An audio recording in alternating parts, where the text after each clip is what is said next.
Bonjour Cécile. Bonjour Laetitia. Donc dans cette vidéo, on va partager ce que tu proposes, la manière dont tu accompagnes les personnes et est-ce que tu peux leur apporter.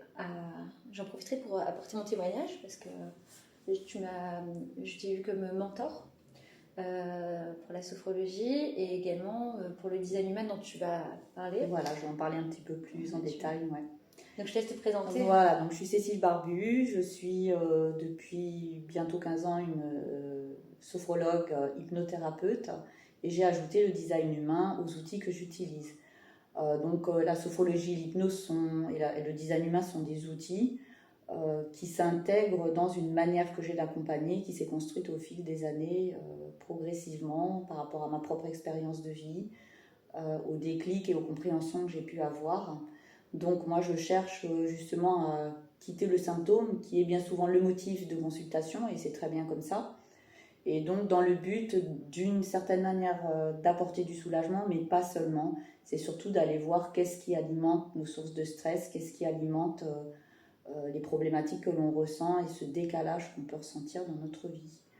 Donc c'est vraiment dans l'idée de ne pas s'en tenir à supprimer un symptôme qui est là en fait comme un signal qui vient nous parler de nous et du manque qu'on a de nous-mêmes, parce que souvent je pense que le symptôme principal du mal-être général, c'est la tension qu'on a à passer beaucoup de temps et de faire beaucoup d'efforts à ne pas être nous-mêmes.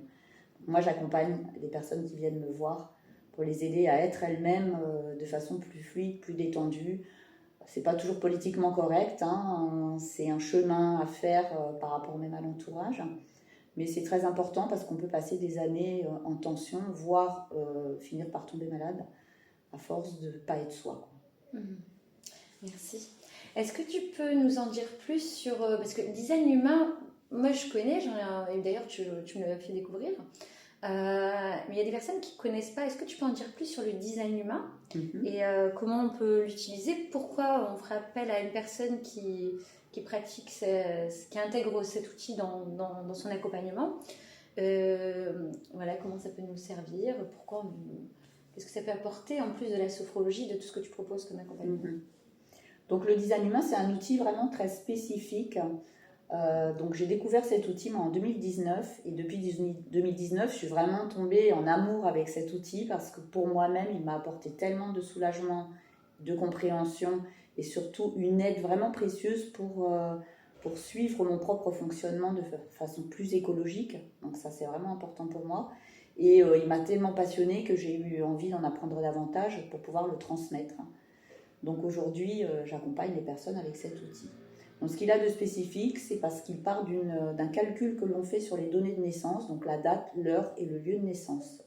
Donc cet outil, il intègre de l'astrologie, il intègre du Yikin chinois, donc c'est les symboles, les hexagrammes du Yikin.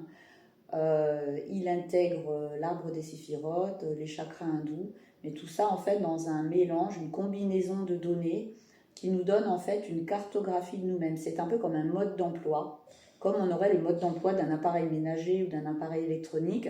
Soit on peut y aller à l'aveugle et appuyer sur tous les boutons, quitte à endommager l'appareil ou ce qui ne fonctionne pas au mieux de ce qu'il pourrait fonctionner, au mieux de ses possibilités. Alors que là, ce mode d'emploi nous explique en fait notre fonctionnement énergétique. Donc il y a dans le design humain 4 grandes familles d'êtres humains, mais qui se déclinent en fait dans des spécificités qui vont très très loin dans le détail. Donc moi je m'en tiens aux informations essentielles pour pouvoir faire en sorte que cet outil soit pertinent et qu'on puisse l'utiliser dans notre vie de tous les jours en comprenant mieux notre fonctionnement. Donc c'est un petit peu ça que je viens découvrir donc en faisant le calcul. Donc je fais des présentations individuelles pour les personnes. En général ça se passe comme ça, les personnes me donnent leurs données de naissance. J'effectue l'étude de leur design, je construis un document d'une vingtaine de pages à peu près que je leur envoie en PDF par mail et ensuite on a soit par visio ou en présentiel un débrief d'1 heure et demie à peu près, 1 heure et demie, 2 heures pour mettre en perspective en quoi ce mode d'emploi va pouvoir être utilisable dans leur vie et en quoi ce mode d'emploi leur donne des compréhensions sur ce qu'ils ont pu vivre par le passé et notamment les difficultés relationnelles qu'ils peuvent rencontrer lorsqu'ils ne respectent pas leur fonctionnement naturel. Mhm. C'est vrai que ça donne des clés de compréhension qu'on peut utiliser dans tous les domaines de notre vie, si je puis dire. Exactement, oui. Moi, cet outil, je l'ai abordé beaucoup dans la manière professionnelle. Moi, d'aborder par exemple ma vie professionnelle, ça m'a permis de comprendre aussi ce qui fonctionnait le mieux avec moi. Par exemple, de travailler soit seul, par deux, ou avec d'autres, ou avec plusieurs collaborateurs. Et bon, avec mon design, moi, tu me disais par exemple, les collaborations à deux, ça marche bien, selon mon thème. Ça m'a permis aussi de comprendre un peu mieux mon fonctionnement, ce qui fonctionnait mieux avec mon tempérament, et de trouver ma place en fait aussi. Cet outil m'a permis de comprendre ma place en fait et ce qui était le plus fluide avec moi. C'est sûr que quand on ne fonctionne pas de notre façon naturelle, on rencontre beaucoup de résistance, et notamment les personnes qui, dans leur voie professionnelle, soit ont des postes à responsabilité, ou pas forcément d'ailleurs, ou qui veulent entreprendre dans leur style d'entrepreneuriat. C'est vraiment important de comprendre leur fonctionnement énergétique, parce que ça leur permet de ne pas tomber dans des erreurs avec des modèles qu'on a tendance à reproduire le même pour tout le monde, alors qu'en fait, en fonction de son type, de sa stratégie et de son autorité intérieure, on va avoir un type entrepreneurial complètement différent. Donc ça nous évite en fait d'aller en force et d'essayer d'aller en force justement et de se rendre compte que ça ne fonctionne pas et on ne comprend pas pourquoi. Donc ça permet beaucoup plus de fluidité. Et, oui. Et cet outil aussi, je le trouve très intéressant sur le plan relationnel, notamment les parents avec les enfants, c'est-à-dire quand on a calculé la charte de chacun de ses enfants, on peut comprendre en fait que dans notre manière de communiquer avec eux, eh bien une manière de s'y prendre qui va être beaucoup plus fluide et on rencontrera moins de résistance avec eux. C'est pareil dans le couple, par exemple, quand on connaît le design des deux partenaires, on comprend pourquoi il est inutile de s'attendre à quelque chose d'un partenaire qui n'est pas câblé pour nous répondre par rapport à ce qu'on attend. Donc c'est vraiment une illumination, je dirais, de comprendre ça. Et moi, j'ai accompagné justement des personnes qui me demandaient le calcul de toute leur famille. Ça les a aidés avec les résistances qu'ils rencontraient avec leurs enfants et notamment les adolescents, parce que c'est une période qui est souvent difficile. Et le fait d'interagir avec eux de façon plus respectueuse de leur fonctionnement a levé certaines résistances. Et dans le couple également. Donc c'est vraiment un outil très puissant. Oui, c'est intéressant parce qu'on peut finalement le transposer à tous les plans de notre vie, que ce soit amoureux, enfin couple, famille, professionnel, développement personnel. Oui, complètement, oui, parce que l'idée c'est de ne pas croire en ce que dit Emmanuel, mais d'expérimenter. Ça nous donne des points de focus à regarder, qui nous permet en fait d'être plus correct dans la manière qu'on a d'engager notre énergie. Et puis ça nous donne des informations sur les zones de fragilité, enfin les défis qu'on va rencontrer dans la vie et les zones où on a une sagesse à acquérir. Donc notre carte de design, notre schéma corporel nous dit précisément les zones où on va rencontrer du défi et le cadeau qu'on peut y trouver lorsqu'on a dépassé ces défis. C'est vraiment très très intéressant. Et oui, d'autant plus que comme tu disais tout à l'heure, c'est un outil qui n'est pas... donc c'est pas un thème astral d'astrologie, c'est encore plus complet parce que ça intègre, comme tu dis, le thème astral et différents autres outils qui en fait un outil complet en fait. Voilà. Complet, qui aborde vraiment l'être avec toutes ses parts. C'est assez multidimensionnel, je dirais. Donc c'est vrai que moi je ne rentre pas dans tous les détails du design parce que ça peut aller très profondément jusqu'à comment fonctionne notre intelligence digestive, quels sont les environnements qui nous conviennent le mieux, comment notre cerveau fonctionne, comment notre mental fonctionne. Il peut être soit focalisé, soit plutôt ouvert et réceptif. Donc parfois les enfants, on leur demande d'être attentifs à leurs devoirs alors qu'ils ont un cerveau qui fonctionne totalement différemment, où ils vont capter de l'information, ils vont se laisser pénétrer par elle sans que ça s'arrête sur des points précis. Donc parfois on va aller en force complètement à l'envers du fonctionnement naturel d'une personne, ce qui peut nous faire rencontrer des difficultés et des résistances. Donc c'est vraiment extrêmement pertinent. Après, même quand on va plus loin, on peut même travailler avec les transits planétaires qui vont faire que certaines énergies vont être définies à certains moments et pas à d'autres. On a des énergies qui circulent de façon fiable et d'autres qui sont plus instables. Donc c'est vraiment très pertinent. Ah oui, c'est très intéressant. Je ne savais pas que ça pouvait aller vers vraiment tous ces aspects. J'ai une autre question. Comment tu as intégré cet outil à ton accompagnement? Parce que je sais que donc, comme tu dis, tu es sophrologue, tu es hypnothérapeute, donc tu pratiques donc, le design humain. Comment tu as intégré cet outil dans ta pratique? Et d'ailleurs, ta pratique, quelqu'un qui vient te voir, comment ça se passe avec toi, un accompagnement, une séance, et pourquoi on vient te voir de manière générale? On dirait que le design humain, je peux le pratiquer soit de façon plus spécifique, où des personnes viennent vers moi pour que j'étudie leur schéma corporel, et à ce moment-là, on fait vraiment une séance qui est spécifique sur le design humain. Sinon, moi, il y a des personnes, quand elles me rencontrent dans mon cabinet, je vais leur demander leurs données de naissance, parce que moi, ça me donne des indications sur comment communiquer avec eux, et je peux leur donner quelques points qui vont être assez cruciaux pour eux. Après, s'ils ont envie de faire une étude plus poussée, à ce moment-là, il me faut une demande plus spécifique, un petit peu en dehors de l'accompagnement dans sa globalité. Donc je dirais qu'une personne va peut-être me téléphoner pour prendre un rendez-vous pour une problématique de perte de poids, d'arrêt du tabac, de troubles du sommeil, de problèmes relationnels, de jalousie, de choses comme ça. Donc moi, en fait, quand la personne arrive, je me connecte un petit peu à l'énergie qu'elle déploie quand elle arrive, et j'ai la capacité un petit peu de lire ce qui se passe en elle. Enfin, je ne connais pas tous ses secrets, hein, c'est pas l'idée, mais de sentir un peu la vibration qu'elle a et où sont les nœuds.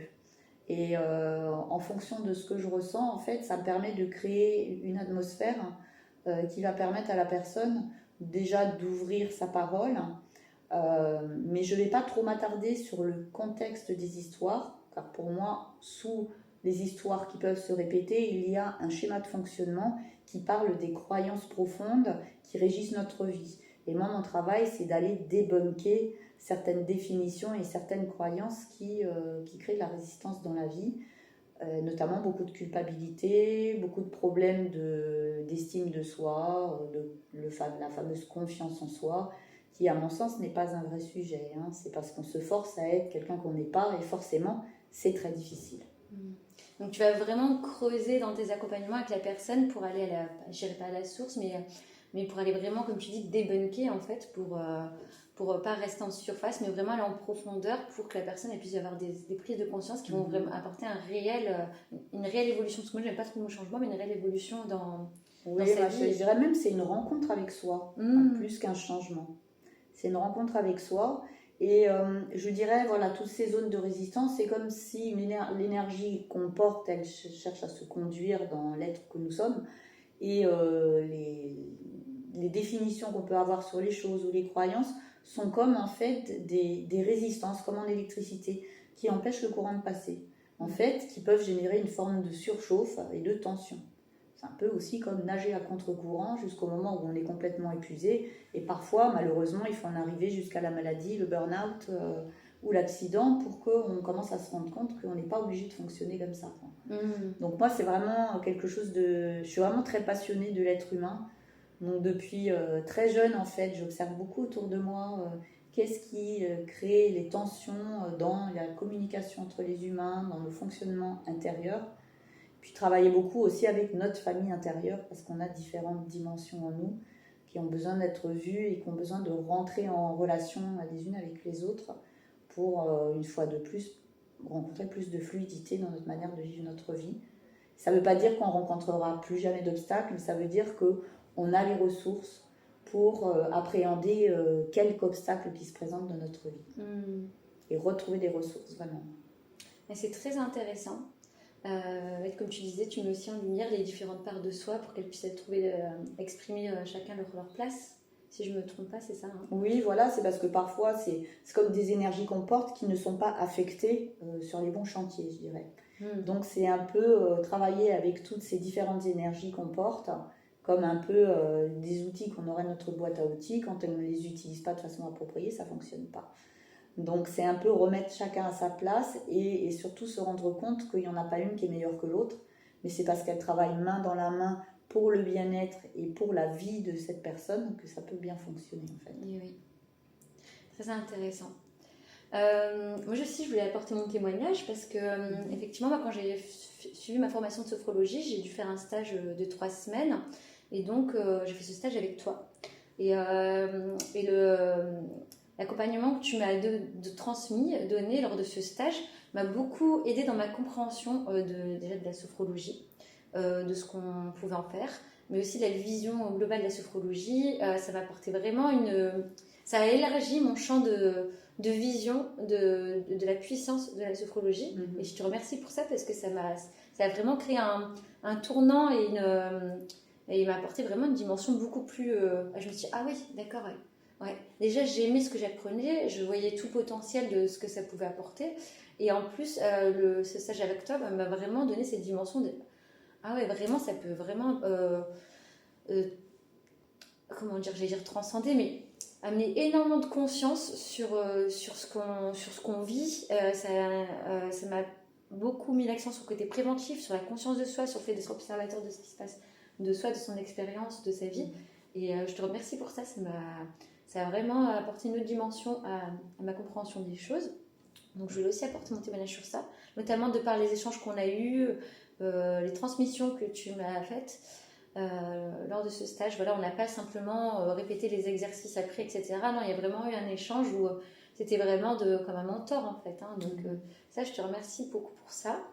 Et je voulais aussi apporter mon témoignage sur le design humain. Donc, on n'a pas encore fait de séance complète avec tout mon thème, mais à plusieurs reprises, comme tu as déjà mes éléments de naissance, tu m'as déjà apporté de temps en temps par bribes, lors de conversations, etc., des traits spécifiques de mon design et qui m'ont permis également de comprendre. Donc là, moi, je répète beaucoup plus pour la partie professionnelle, où ça m'a... Enfin, la partie personnelle également, mais ce qui m'a marqué, c'était pour la partie professionnelle, parce que moi, j'expérimente différentes choses professionnellement. Je fais des choses seule, je fais des choses en groupe, avec plusieurs collaborateurs, des choses à deux. Et les conseils que tu me donnes sur mon mode d'emploi que tu as. Oui, tout à fait. Ouais. Et ben, ça m'a permis aussi de me dire, ah oui, c'est vrai que je suis plus à l'aise dans ce sens-là. Et oui, prendre ces directions-là, ça correspond plus à mon fonctionnement. Et du coup, je suis moins en perte de temps, moins en perte d'énergie. C'est beaucoup plus fluide et beaucoup plus concis, précis et du coup construit et nourrissant. Ouais. Ouais, à partir du moment où on prend la décision de vivre son design, ça peut apporter vraiment déjà un soulagement rapide, déjà de comprendre, de se dire ouf, je me suis forcée à faire ceci et cela pendant des années, alors qu'en fait je ne suis pas faite pour ça. Hein. C'est comme si tu as un chat et ton chat il veut absolument aboyer, bah non, il n'est pas construit pour ça, donc ça ne marche pas. Donc c'est vraiment donc ça apporte à la fois du soulagement et aussi beaucoup plus de fluidité de suivre son design, de le vivre vraiment. Donc c'est en mettant des petits points comme ça d'observation et de se dire ah oui tiens, au lieu d'y aller comme ça, je vais y aller comme ça, je vais le prendre comme ça. Et moi je vois vraiment comme un gain d'énergie, un gain de temps, parce que parfois on est dans on s'enquiquine, on se bute sur des choses, on se dit mais tiens ça marche pas comme ça, je comprends pas, c'est moi, etc. Donc parfois, on se prend des murs. Hein. Voilà, des fois on se prend des murs, c'est important de se remettre en question, de chercher à évoluer, etc. Mais parfois en fait c'est simplement que on emploie un mode d'emploi qui n'est pas le nôtre en fait. Et en fait on gagnerait, je vois vraiment comme un gain d'énergie, quoi. Tellement d'énergie, de temps, de soulagement, de gain, comme tu dis, en estime, en confiance en soi, en se disant bah ouais, en fait mon fonctionnement c'est ça, etc. Donc c'est pas comme si finalement tu dis pas à la personne comment être, ce qu'elle doit être ou autre, mais tu dis vraiment bah tiens, j'ai un petit mode d'emploi, dis-moi si ça résonne avec toi, mais en tout cas selon tes données c'est ça, est-ce que ça résonne avec toi? Et en fait moi les fois où tu m'as partagé ça sur mon design de mon mode d'emploi, ça m'a toujours parlé et pertinent, et ça m'a apporté. Et là je vois que ça m'apporte encore parce que justement moi, on avait échangé, parce qu'on se voit régulièrement pour échanger sur tous les sujets, personnels, professionnels, etc. Et ça se confirme à chaque fois au fur et à mesure. Ouais, moi j'ai accompagné de nombreuses personnes, hein, je crois. Depuis 5 ans, j'ai dû calculer plus de 500 personnes. Hein. Oui, donc, et puis j'ai pu vérifier, maintenant j'observe beaucoup, même dans les comportements des gens, et je me dis, ah ça, projecteur, générateur. Presque j'arrive à sentir le type des gens par rapport à comment je les vois vivre en fait. Donc je vois les choses qui sont, quand ils se forcent à être autre chose que ce qu'ils sont. En design humain, on appelle ça le non-soi.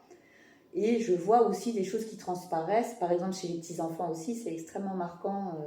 Donc moi-même qui ai eu 3 enfants, et j'ai 2 enfants qui sont générateurs et un enfant projecteur, et j'ai pu voir depuis tout petit comme leur fonctionnement était radicalement différent, c'était impressionnant à voir.